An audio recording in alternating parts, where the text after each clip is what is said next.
propose dans cette petite vidéo de vous présenter la représentation graphique des fonctions affines et je vais utiliser GeoGebra.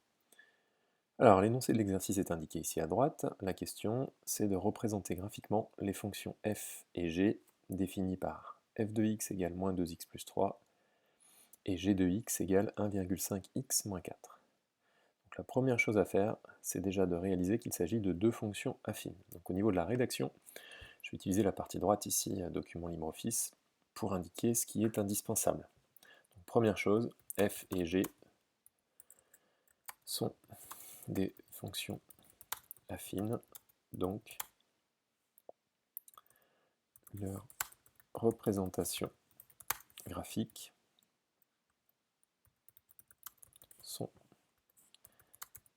des droites. Pourquoi c'est important de préciser que f et g sont affines? Parce qu'une fois que nous allons avoir placé deux points, nous allons pouvoir réaliser la représentation graphique en reliant ces deux points à la règle pour tracer une droite. Alors allons-y. Une fois qu'on a expliqué que c'était des fonctions affines et donc qu'on avait des droites, il faut placer des points sur le repère qui est à gauche. Pour placer des points, vous avez deux techniques possibles. Je vais commencer par la technique des calculs. On a dit qu'il fallait deux points, donc nous avons besoin de deux valeurs de x et de leurs images. Donc je vais prendre par exemple x égale 1 pour la fonction f. Donc du coup, f de x devient f de 1. Je remplace x par 1, donc moins 2 fois, je vais faire le fois comme ça pour gagner du temps, 1, parce que x vaut 1, plus 3. Ça fait donc moins 2 plus 3, ça fait donc 1. Donc l'image de 1 par la fonction f est 1. Ça veut donc dire que quand je prends en abscisse x égale 1, le résultat sera lui aussi de 1. Donc comment je m'y prends? Ça veut dire que je vais faire des pointillés ici à partir du 1, des pointillés ici à partir du b, et à l'intersection, je vais placer un point, et on est sûr que ce point fera partie de la représentation graphique de la fonction f. Alors, ce que je vous propose au niveau de la présentation pour que ce soit plus pratique, plutôt que de faire des calculs séparément, c'est de les intégrer à un tableau. Donc, je vais enlever ça. J'ai préparé un petit peu plus bas le tableau pour faciliter la compréhension. Donc, j'ai besoin de deux points, j'ai donc besoin de deux valeurs de x, mais par précaution, ce que je vais faire, c'est que je vais en prendre 3. Comme ça, si jamais je fais une erreur de calcul, et que mes trois points, mes trois valeurs ne donnent pas des points alignés, j'ai bon espoir de me rendre compte que j'ai fait quelque chose qu'il ne fallait pas. Donc je décide d'en prendre 3. J'ai choisi x égale 1, j'ai trouvé que le résultat était 1, je ne le refais pas. De la même manière, je vais voir 2. Donc si je remplace x par 2, je ne vais pas détailler le calcul, moins 2 fois 2, ça fait moins 4 plus 3, ça fait moins 1. Et par précaution, je prends une troisième valeur, x égale 3 par exemple, moins 2 fois 3, moins 6 plus 3, moins 3. Donc je vais pouvoir placer 3 points.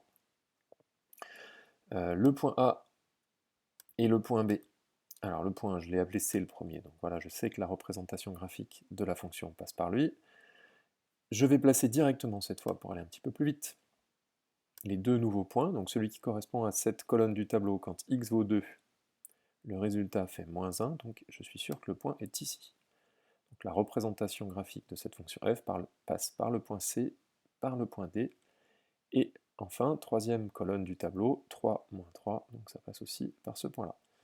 Donc maintenant, j'ai plus qu'à espérer que les trois points que j'ai placés sont alignés, et je vais tracer la droite passant par l'ensemble de ces points. Et oui, ça y est, c'est bon, on a des points alignés, et donc on a réussi à représenter graphiquement ici la fonction f. Donc elle s'appelle h, ici je vais la renommer pour que ça corresponde à ce que j'ai expliqué.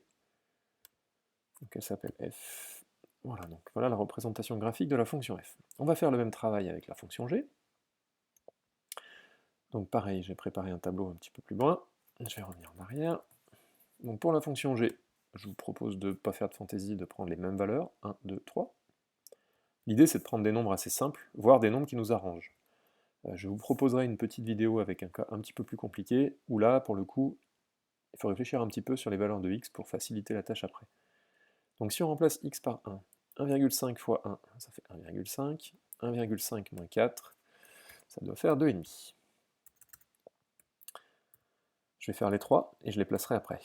Ensuite, si je remplace par 2, 1,5 fois 2, 3, 3 moins 1, moins 4. Évidemment, c'est moins 2,5. Donc pour 2, on a dit moins 1. Et enfin, pour 3, 1,5 fois 3, 4,5. 4,5 moins 4, 0,5. Donc je vais placer 3 points qui correspondent à ces 3 colonnes du tableau associées à la fonction g. Alors allons-y, ça va être f, g et h, ces points. Donc le premier, pour abscisse 1, pour ordonnée moins 2,5. Abscisse 1, ordonnée moins 2,5. Alors j'ai un souci avec mes graduations, j'ai pas les virgules 5 qui vont bien, donc je vais zoomer un petit peu.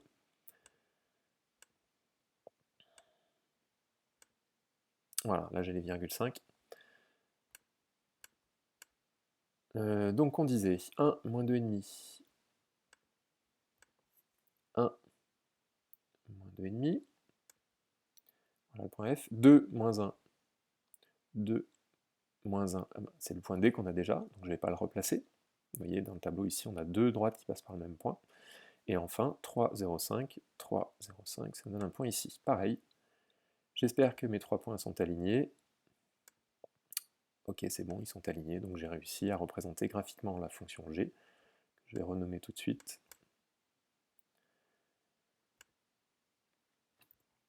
Voilà, donc vous avez représenté graphiquement les fonctions f et g. Vous obtenez deux droites. Je vais dézoomer un petit peu. Hop.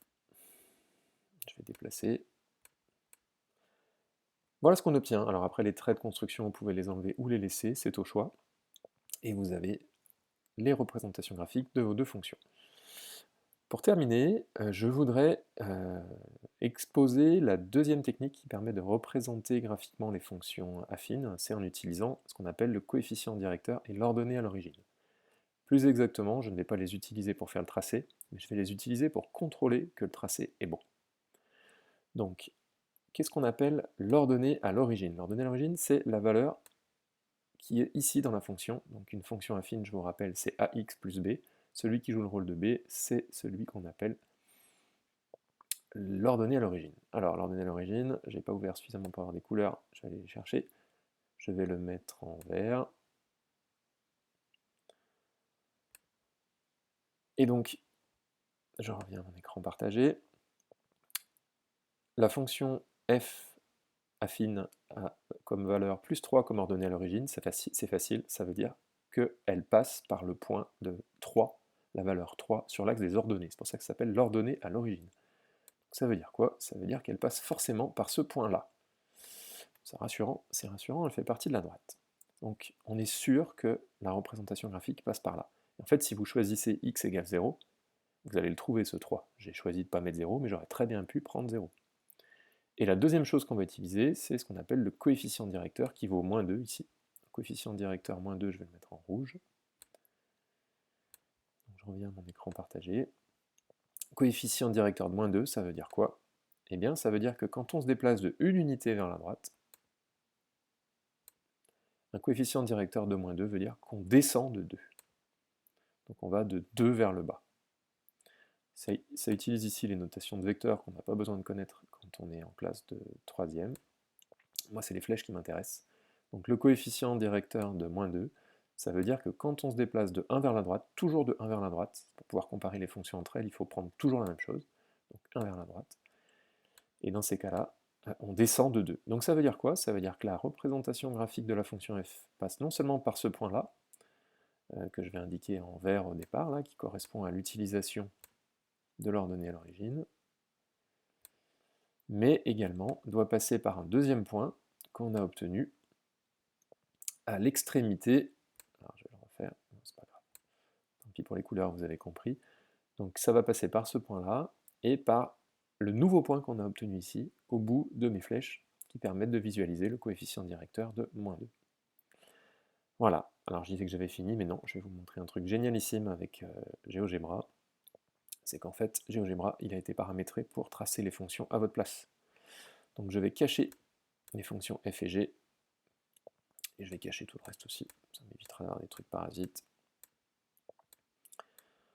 Et je vais lui dire, mais moi je veux que tu me représentes la fonction f de x égale, voilà, écrire correctement, moins 2x plus 3. Donc je lui dis moins 2x plus 3. Entrée. Eh bien, pourquoi il ne l'a pas fait? Parce que je l'ai caché. Et bien voilà, la fonction f de x égale moins 2x plus 3, GeoGebra sait très bien le faire sans nous. Là voilà, on contrôle avec g de x égale 1,5x moins 4. Alors oui, les virgules, il n'aime pas, puisque c'est issu d'une version anglaise où c'est les points. Donc 1,5x moins 4, pareil on la voit pas parce qu'elle est masquée au début, et voilà, miracle. C'est exactement celle que j'avais fait apparaître tout à l'heure.